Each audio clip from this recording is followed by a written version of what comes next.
So, in my last video, I was talking about being a responsible dog owner. And in all of my healing journey and all the energy work I've done, one of the things that was most positive for me was when I started to watch my animals' behaviors and kind of see how it mirrored in myself, um, as well as how my ownership or parenting of my dog reflected how I myself was taking responsibility for my own life. Um, my first dog, I didn't know what to do. I didn't socialize her very well when she was younger. Didn't kennel train her. Um, I took her to some training classes, but I never stuck with it enough that it made a huge impact. Um, she had separation anxiety. Um, she used to chew my things when I would leave. Um, she was always super nervous in new situations. Um, so yeah, like and if I look back, she was very like on a leash. She was very other dog aggressive. Not aggressive, like she would never do anything, but she would bark and pull, and she was always pulling on the leash. It was very uncomfortable to walk her. Kind of, you know, I could take her with me anywhere there was humans, but if there was other dogs, she would be fine once she met them, but she might make a or sometimes like if they attacked her, she would run away. Like she was just very non-confident, but at the same time walked around like she was confident. Um Anyways, she was an interesting dog and she was never like super happy. And I now know like she could be happy, she could have fun, she did love me, but she was always kind of on guard. And I now know that's I was always, on guard. I never felt safe. Um and I was always, looking outside of myself for that safety, and it just never, it never kind of appeared. And so with my last dog, it definitely got better as she got older because I got better, especially in the last few years of her life, um, to the point where she was a lot more confident in me and my ability to keep her safe. The dog that I have now is very confident in my ability to keep her safe because I've shown her um, that I will. I, kennel trained her. I've done a lot of training with her when we're on walks or out at the dog park. I make sure that she is safe and that she listens to me, and I have things in place so that she listens to me. So, how does that correlate back to me? I have learned how to parent myself. I have stopped, or mostly stopped, looking outside of myself for safety. I am learning to be within my body and learning to feel safe within myself. Um, I'm not looking for outside approval. I'm not looking for anybody to tell me how to do anything or what to do.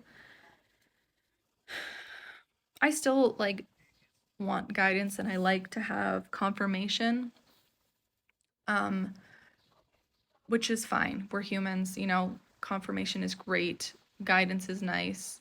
We don't necessarily know everything, and we definitely deserve to have help when we're doing things. It's just that I'm no longer looking for someone to save me. I'm no longer looking for someone to make my life complete or someone to make my life better.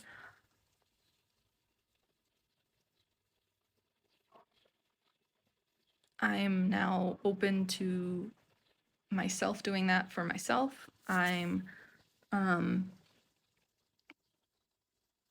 working on my own self-love, and I feel like I've been doing that for a really long time, But even when I was trying to do it for myself before, there was an undercurrent of like wanting someone else to do it for me.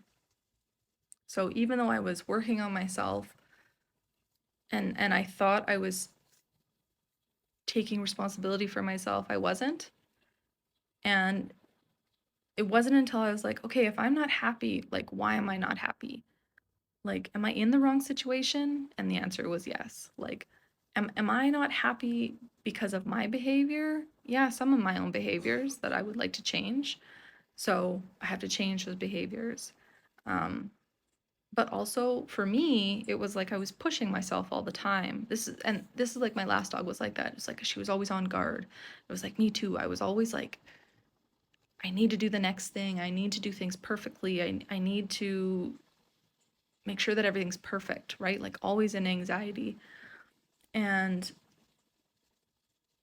I could never relax. And my dog could never relax. And this dog that I have now, that's literally like we worked on that a lot and she's pretty chill. And I feel confident taking her to in most situations. Um, and she has shown me that she might not react perfectly, but that if I give her space, she does a really good job at like interacting with other dogs. Um, though she's not like the friendliest and she doesn't always want to play and like she's actually very particular in the dogs that she plays with. There's not very many of them that she'll play with. Again, with me, like I'm particular about my energy now. Like I won't share it with very many people. Um, and yeah, so I guess this is just kind of like